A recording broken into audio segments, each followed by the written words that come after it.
Hey guys, we're back with another video for the next chapter of Harry Potter. So, without further ado, Chapter 7, The Sorting Hat.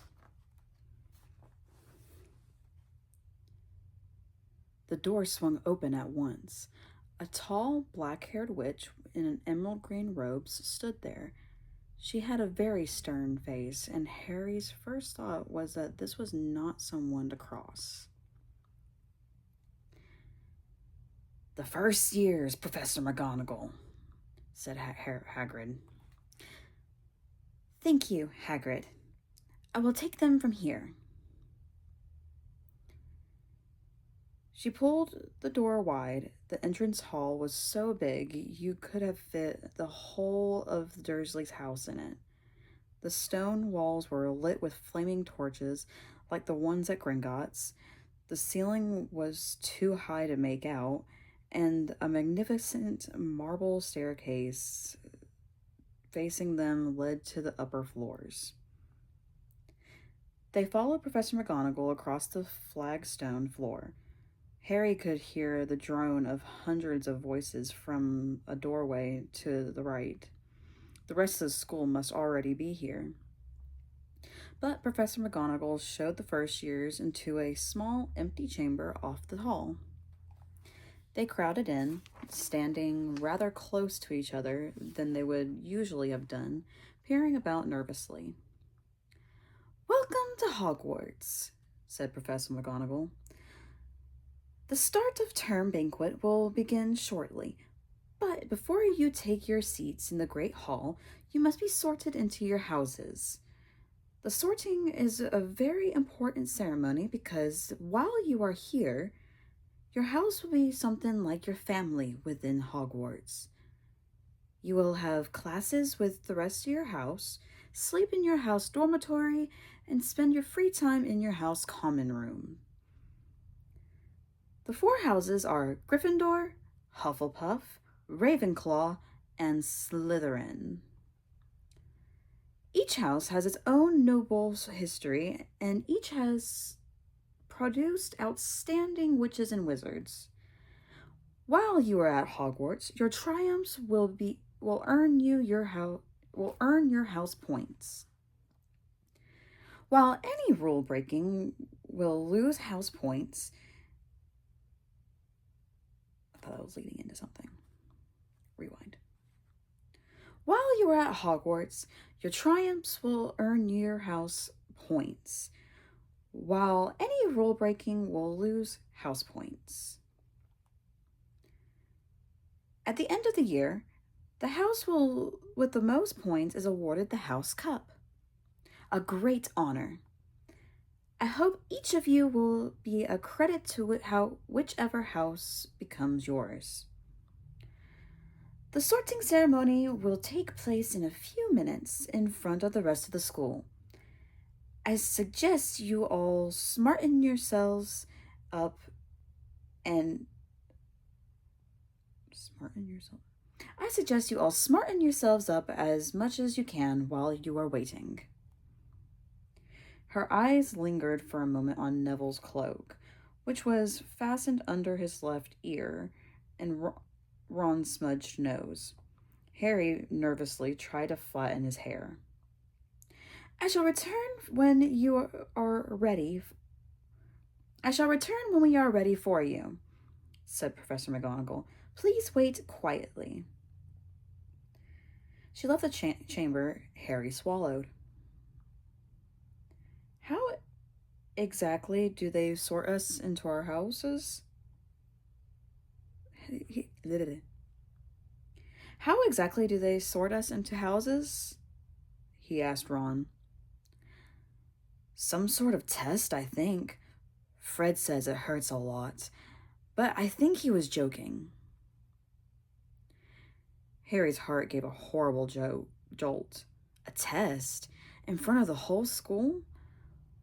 But he didn't know any magic yet. What on earth could he have to do? He hadn't expected something like this the moment they arrived. He looked around anxiously and saw that everyone else looked terrified too. No one was talking much except Hermione Granger, who was whispering very fast about all the spells she had learned and wondering which one she'd need. Harry tried hard not to listen to her. He'd never been more nervous. Never. Not even when he'd had to take a school report home to the Dursleys saying that he'd somehow turned his teacher's wig blue. Well then. He kept his eyes fixed on the door. Any second now, Professor McGonagall would come back and lead him to his doom.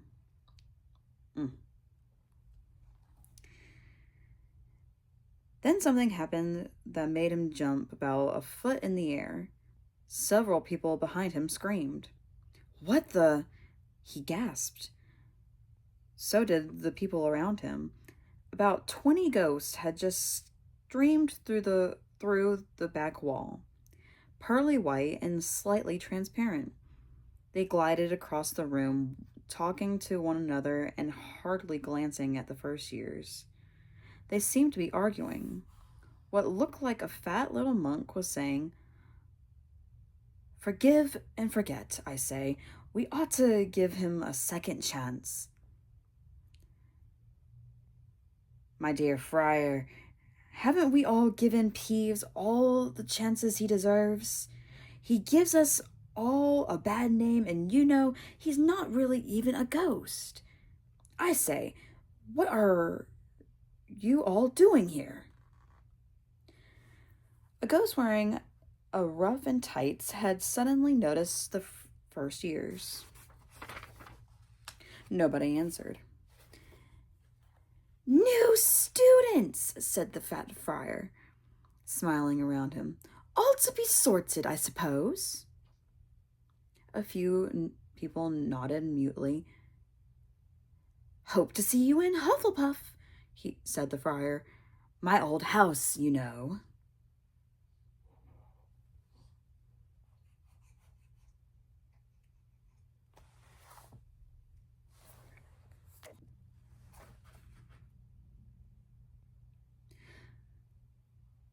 "Move along now," said a sharp voice. "The sorting ceremony is about to start." Professor McGonagall had returned. One by one, the ghosts floated away through the opposite wall. "Now, form a line," Professor McGonagall told the first years, "and follow me." Feeling oddly as though his legs had turned to lead, Harry got into line behind a boy with sandy hair, with Ron right behind him, and they walked out of the chamber, back across the hall, and through a pair of double doors into the great hall. Harry had never even imagined such a strange and splendid place. It was lit by thousands and thousands of candles that were floating in mid-air over 4 long tables, where the rest of the students were sitting. These tables were laid with glittering golden plates and goblets. At the top of the hall was another long table where the teachers were sitting. Professor McGonagall led the first years up here, so that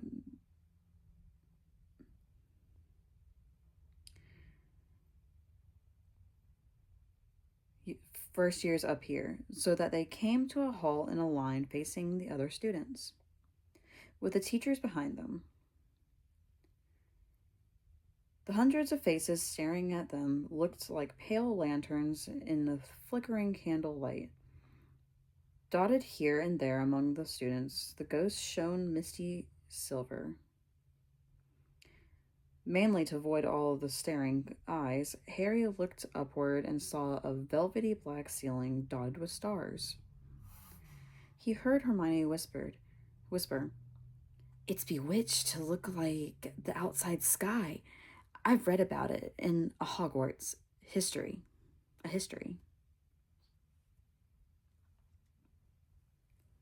It was hard to believe there was a ceiling there at all, and that the great hall didn't simply open onto the heavens.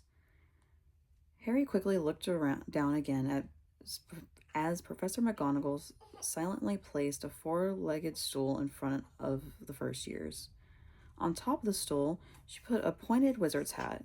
This hat was patched and frayed and extremely dirty. Aunt Petunia wouldn't have let it in the house. So I ended up finding my sorting hat, so this is going to be a little fun to do.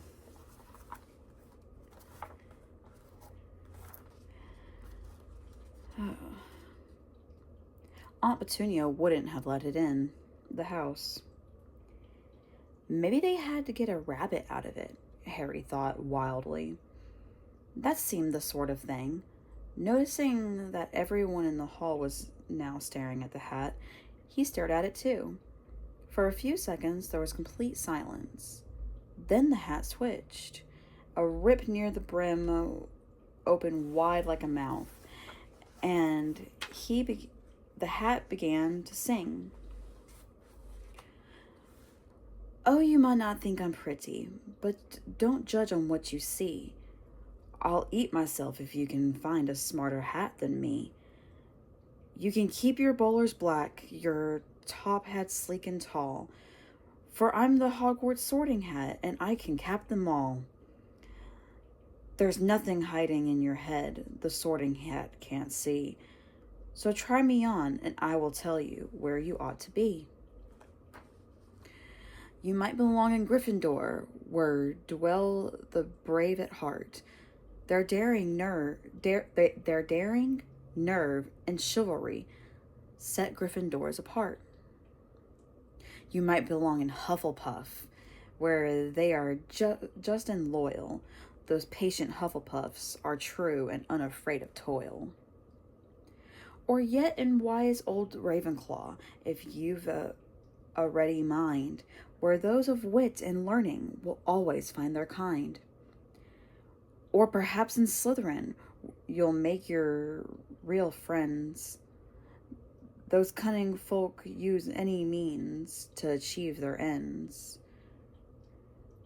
So put me on, don't be afraid, and don't get in a flap. You're in safe hands, though I have none, for I'm a thinking cap. The whole hall burst into applause as the hat finished its song. It bowed to each of the four tables and then became quite still again.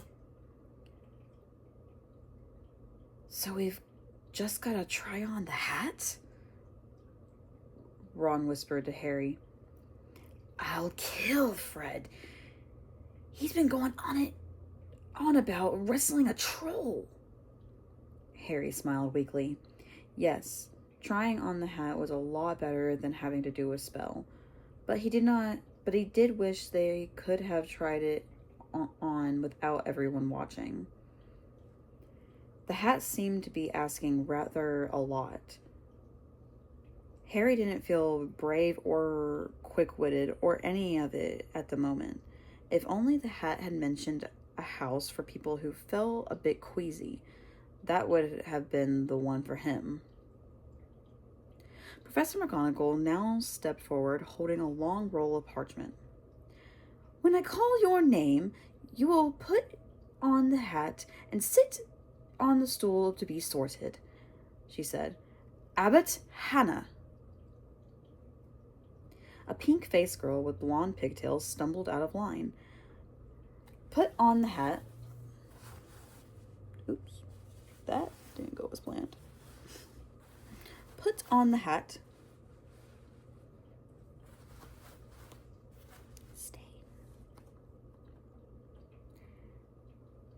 Which fell right over her ears, or right down over her eyes, and sat down.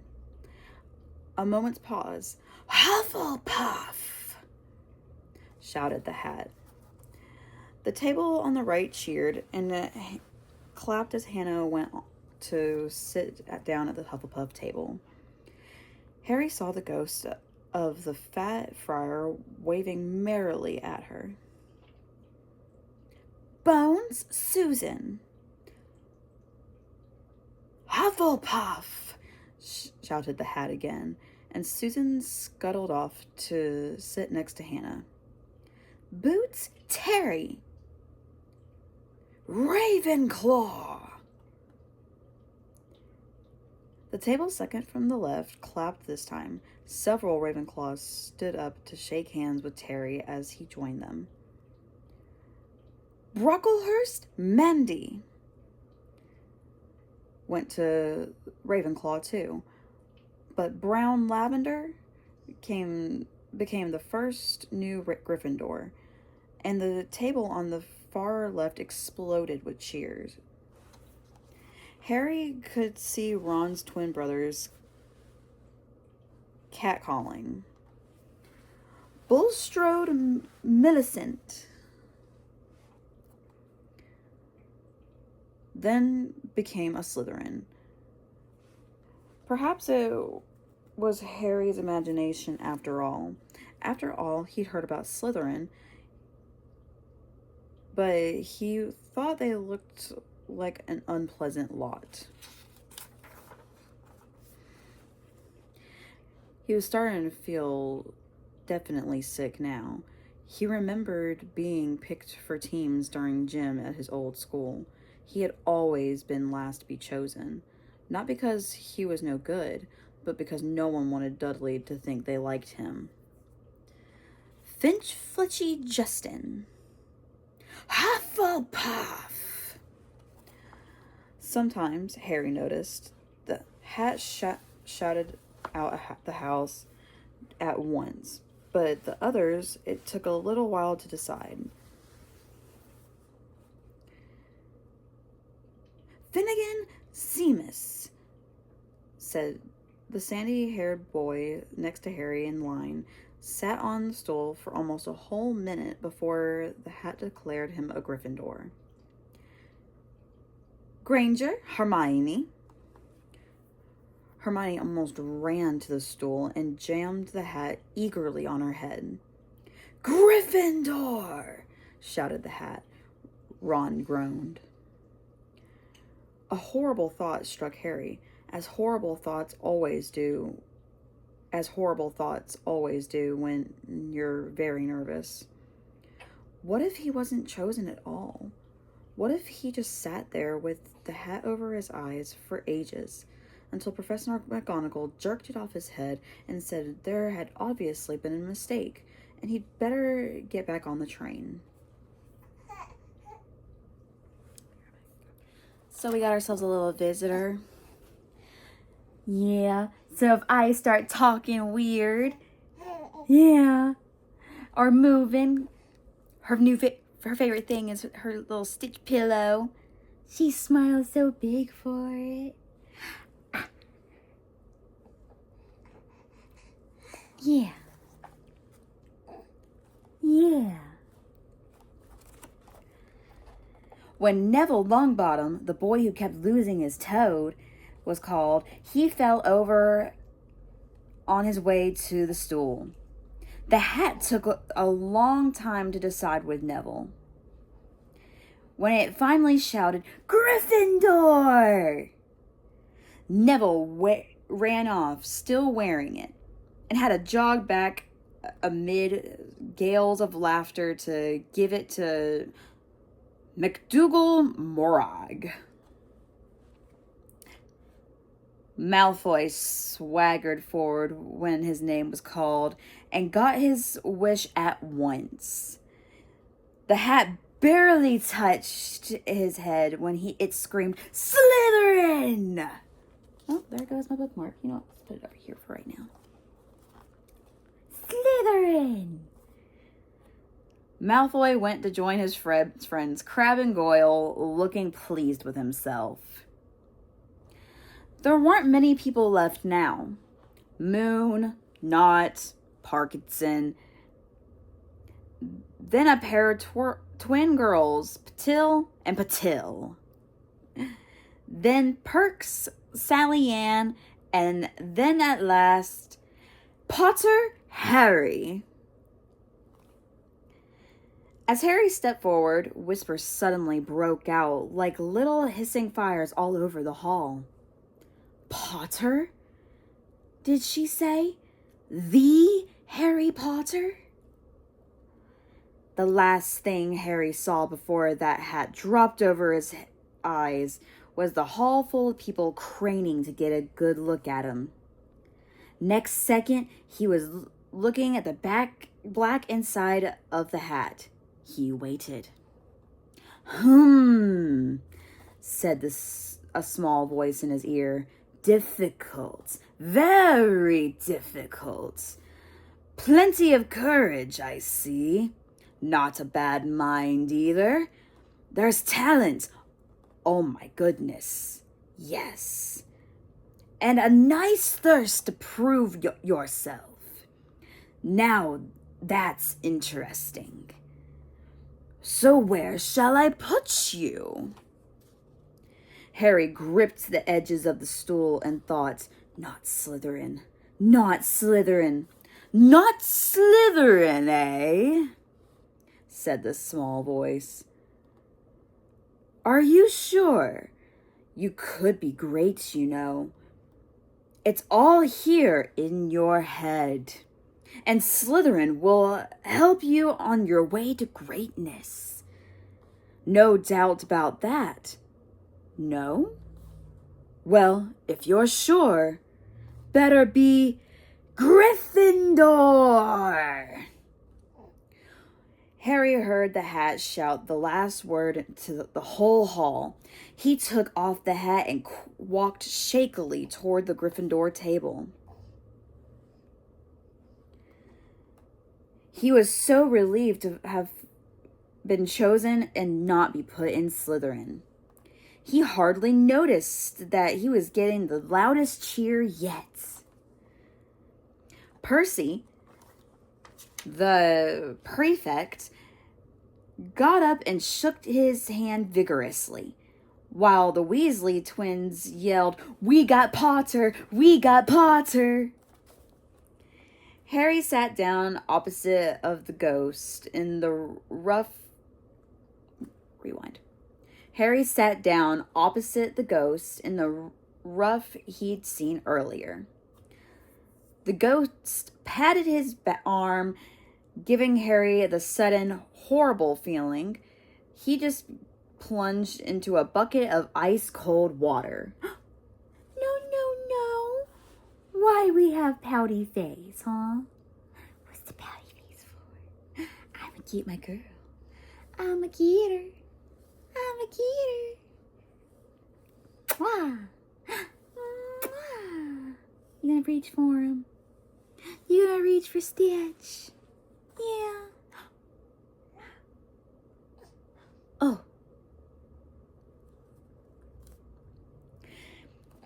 I'm gonna take this off now. He could see the high table properly now. At the end nearest him sat Hagrid, who caught his eye and gave him the thumbs up. Harry grinned back. And there, in the center of the high table, in a large golden chair, sat Albus Dumbledore. Harry recognized him at once from the card he'd gotten out of the Chocolate Frog on the train. Dumbledore's silver hair was the only thing in the whole hall that shone as brightly as the ghost's. Harry spotted Professor Quirrell, too, the nervous young man from the Leaky Cauldron. He was looking very peculiar in a large plum turban, or purple turban. Hi. Aha! Aha!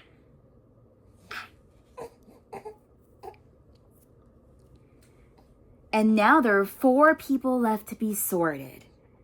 Thomas Dean, a black boy even taller than Ron,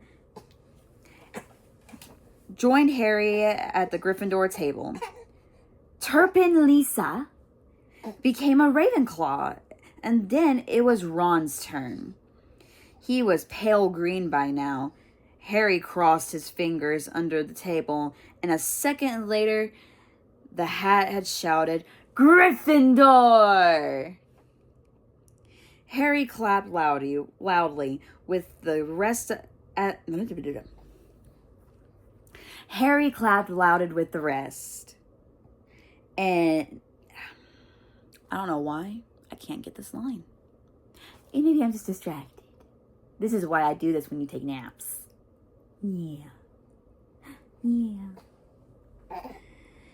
Harry clapped loudly with the rest as Ron collapsed into the chair next to him. "Well done, Ron. Excellent," said Percy Weasley pompously across Harry as Zabini Blaze was made a Slytherin. Professor McGonagall rolled up her scroll and took the sorting hat away. Harry looked down at his empty gold plate and had only just realized how hungry he was. The pumpkin patsies seemed ages ago. Albus Dumbledore had gotten to his feet. He was beaming at the students, his arms wide open, as if nothing could have pleased him more than to see them all here. Yeah, nothing pleased him more. Yeah. "Welcome," he said. "Welcome to a new year at Hogwarts. Before we begin our banquet, I would like to say a few words. And here they are. Nitwit, Blubber, Oddment, Tweak."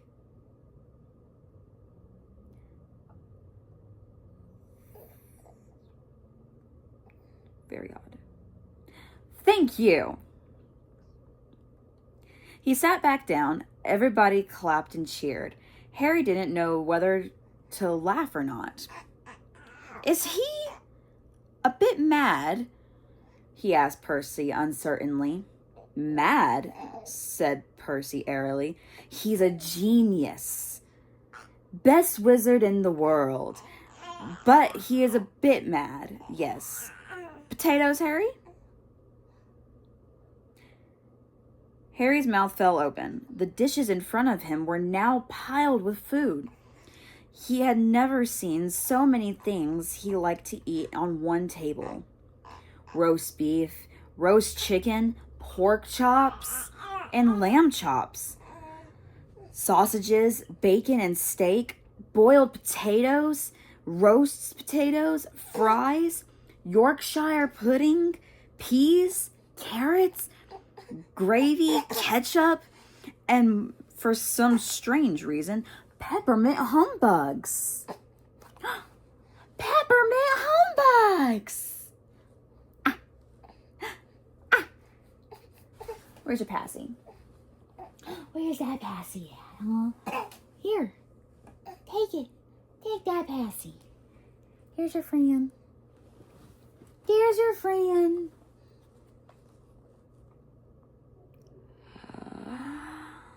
Where's that at? Where did I lose my place at, huh?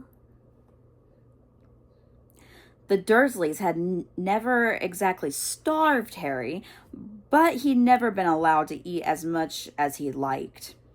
Dudley had always taken anything that Harry really wanted, even if it made him sick. Harry piled his plate with a bit of everything except the peppermints, and he began to eat. It was all delicious. "That does look good," said the ghost in the ruff sadly, watching Harry cut up his steak. "Can't you?" "I haven't eaten for nearly 500 years, said the ghost. "I don't need to, of course, but one does miss it.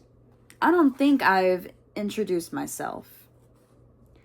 Sir Nicholas de Mimsy Porpington, at your service, resident ghost of Gryffindor Tower." "I know who you are," said Ron suddenly. My brothers told me about you. You're nearly Headless Nick. I would prefer you call me Sir Nicholas de Missy, the ghost began stiffly, but sandy-haired Seamus Finnegan interrupted. Nearly headless? How can you be nearly headless? Wait. Hey. We don't need all that. We don't need it. No, we don't. We're listening to Harry Potter right now. Yeah, we're listening to Harry Potter. Sir Nicholas looked extremely miffed, as if their little chat wasn't going at all the way he wanted. Like this, he said irritably. He seized his left ear and pulled, and his whole head swung off his neck and fell onto his shoulder as if it was on a hinge. Someone had obviously tried to behead him, but not done it properly. Looking pleased at the stunned looks on their faces, nearly headless Nick flipped his head back onto his neck, coughed, and said, "So, new Gryffindors. I hope you're going to help us win the house championship this year. Gryffindors have never gone so long without winning. Slytherins have got the cup 6 years in a row. The Bloody Baron's becoming almost unbearable. He's the Slytherin ghost."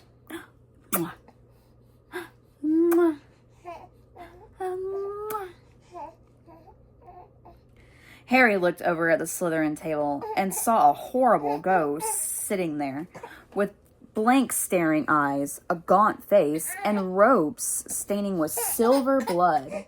"No, ma'am. It's okay. It's okay. Mommy doesn't have to hold you all the time. You're okay. Mommy's reading to you. Yeah, I'm just reading to you." With silver blood. He was right next to Malfoy, who, Harry was pleased to see, didn't look too pleased to be with the seating arrangements. "How did he get covered in blood?" asked Seamus with great interest.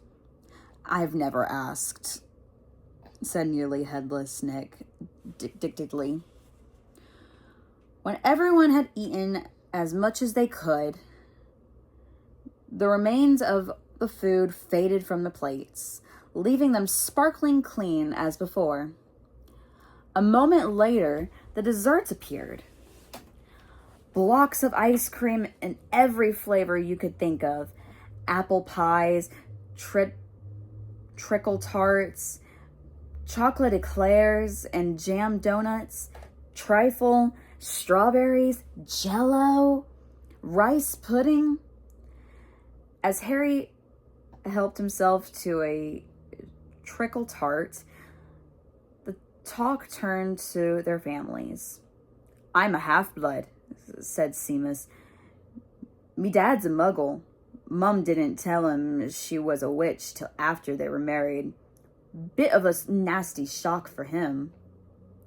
The others laughed. "What about you, Neville?" said Ron.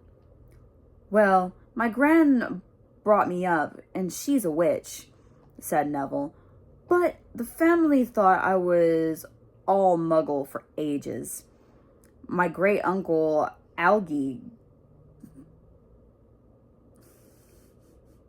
Sorry, when I read that, I remembered from Moana, the big crab. He's like, "Oh, I see what she did.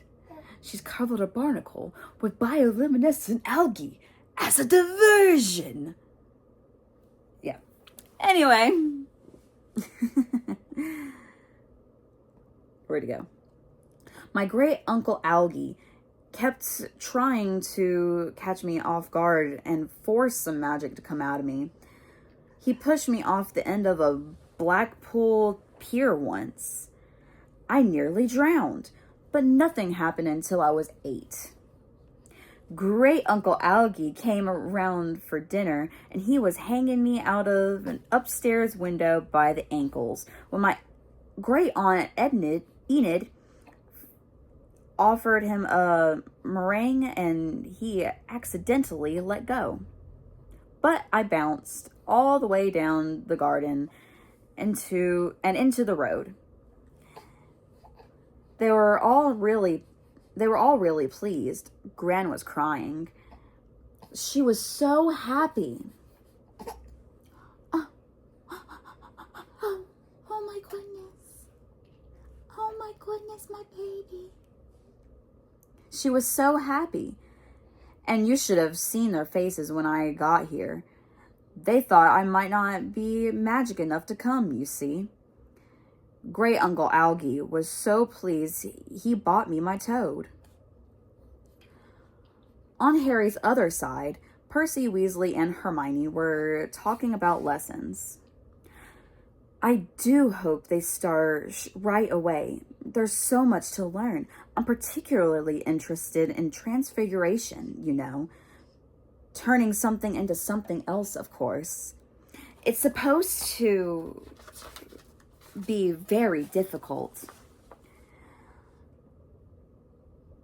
You'll be starting small, just matches into needles, that sort of thing.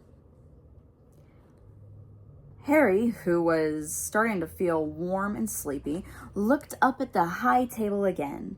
Hagrid was drinking deeply from his goblet. Professor McGonagall was talking to Professor Dumbledore. Professor Quirrell, with his absurd turban, was talking to a teacher with greasy black hair, a hooked nose, and sallow skin. It happened very suddenly. The hook-nosed teacher looked past Quirrell's turban straight into Harry's eyes, and a sharp, hot pain shot across the scar on Harry's forehead. Ouch! Harry clamped his hand to his head. What is it? Asked Percy. Nothing. The pain had gone as quickly as it had come. Harder to shake off was the feeling Harry had gotten from the teacher's look. A feeling that he didn't like Harry at all. Who's that teacher talking to Professor Quirrell? He asked Percy. Oh, you know Quirrell already, do you? No wonder he's looking so nervous. That's Professor Snape. He teaches potions, but he doesn't want to. Everyone knows he's after Quirrell's job. Knows an awful lot about the dark arts, Snape. Oh, yeah. He knows all about the dark arts. Harry watched Snape for a while, but Snape didn't look at him again. At last, the desserts, too, disappeared, and Professor Dumbledore got to his feet again. The hall fell silent. Just a few more words now that we are all fed and watered. I have a few start-of-term notices to give you. First years should note that the forest on the grounds is forbidden to all pupils, and a few of our older students would do well to remember that as well. Dumbledore's twinkling eyes flashed in the direction of the Weasley twins. Of course. Ain't that right? Of course it was flashed over to him. Them. I have also been asked by Mr. Filch, the caretaker, to remind you all that no magic should be used between classes in the corridors. Quidditch trials will be held in the second week of term. Anyone interested in playing for their house teams should contact Madam Hooch. And finally, I must tell you that this year, the third floor corridor on the right-hand side is out of bounds to everyone who does not wish to die a very painful death. Harry laughed, but he was one of the few who did. He's not serious, he muttered to Percy. Must be, said Percy, frowning at Dumbledore. It's odd, because he usually gives us a reason why we're not allowed to go somewhere. The forest's full of dangerous beasts. Everyone knows that. I do think he might have told us prefects at least. And now, before we go to bed, let us sing the school song, cried Dumbledore. Harry noticed that the other teachers smiled,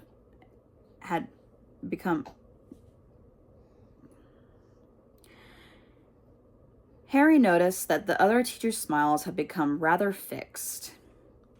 Dumbledore gave his wand a little flick, as if he was trying to get a fly off the end, and a long golden ribbon flew out of it, which rose high above the tables and twisted itself snake-like into words. Everyone pick their favorite tune, said Dumbledore, and off we go. And the school bellowed. Hogwarts, Hogwarts, Hoggy, Hoggy, Hogwarts, teach us something, please.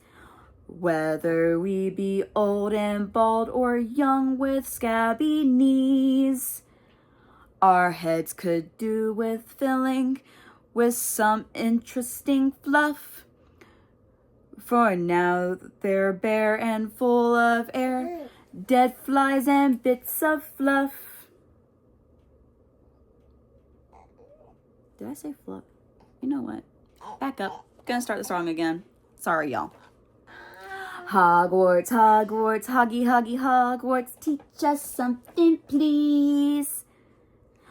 Whether we be old and bald or young with scabby knees, our heads could do with filling with some interesting stuff. For now they're bare and full of air, dead flies and bits of fluff. So teach us things worth knowing, bring back what we forgot. Just do your best, we'll do the rest, and learn until our brains are all rot. Everybody finished the song at different times at last. At last, only the Weasley twins were left singing along to a very slow funeral march. Dumbledore conducted their last few lines with his wand, and when they had finished, he was one of those who clapped the loudest. Ah, music, he said, wiping his eyes. A magic beyond all we do here. And now, bedtime. Off you trot. You want your friend? Whee! The Gryffindor first years followed Percy through the chattering crowds, out of the great hall, and up the marble staircase. Harry's legs were like lead again, but only because he was so tired and full of food. He was too sleepy even to be surprised that the people in the portraits along the corridors whispered and pointed as they passed, or that twice Percy led them through doorways hidden behind sliding panels and hanging tapestries. They climbed more staircases, yawning and dragging their feet, and Harry was just wondering how much farther they had to go when they came to a sudden halt. A bundle of walking sticks was floating in midair ahead of them. And as Percy took a step toward them, they started throwing themselves. And as Percy took a step forward towards them, started throwing themselves at him. Peeves! No, whispered. Peeves, Percy whispered to the first years. A poltergeist, he raised his voice. Peeves, show yourself. A loud, rude sound, like the air being let out of a balloon, answered. Do you want me to go to the Bloody Baron? There was a pop, and a little man with wicked dark eyes and a wide mouth appeared, floating cross-legged in the air, clutching his walking sticks. Oh, he said with an evil cackle. Icklefurkskis, what fun! He swooped suddenly at them. They all ducked. Go away, Peeves, or the Baron will hear about this. I mean it, barked Percy. Peeves stuck out his tongue and vanished, dropping the walking sticks on Neville's head. Poor Neville. Poor Neville. They heard him zooming away, rattling coats of armor as he passed. You want to watch out for Peeves, said Percy, as they set off again. The Bloody Baron's the only one who can control him. He won't even listen to us prefects. Here we are. At the end of the corridor hung a portrait of a very fat woman in a pink silk dress. Password? She said.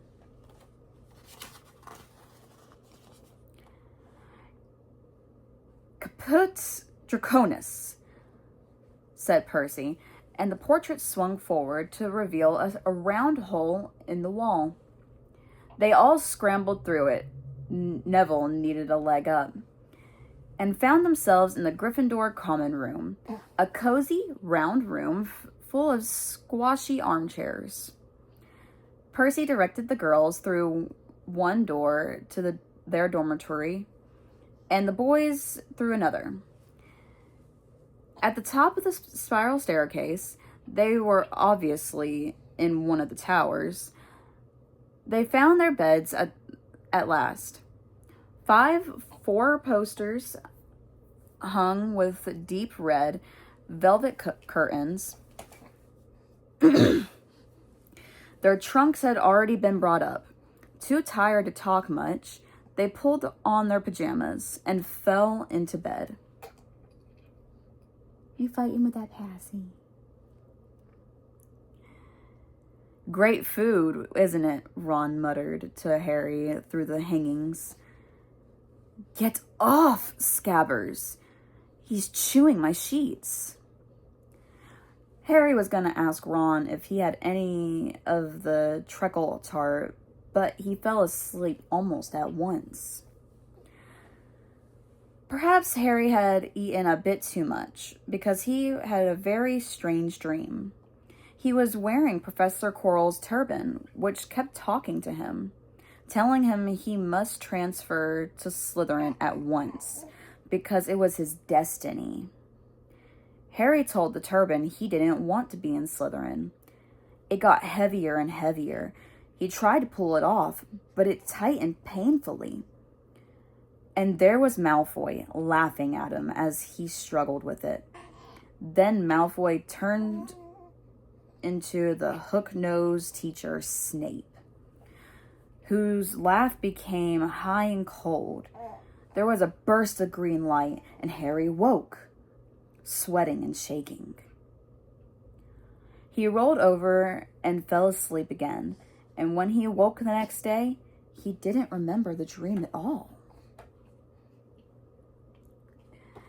And that is the end of chapter 7, The Sorting Hat. I know this video is going to be a bit longer with how I was talking and how I had to stop it a little bit with her to try and keep her entertained and not fussy.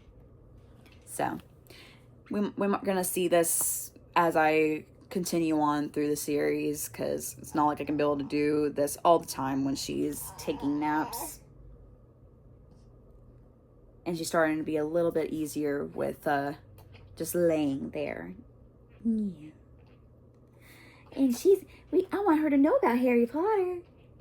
I do. Yes, I do. All right. I shall see y'all in the next video.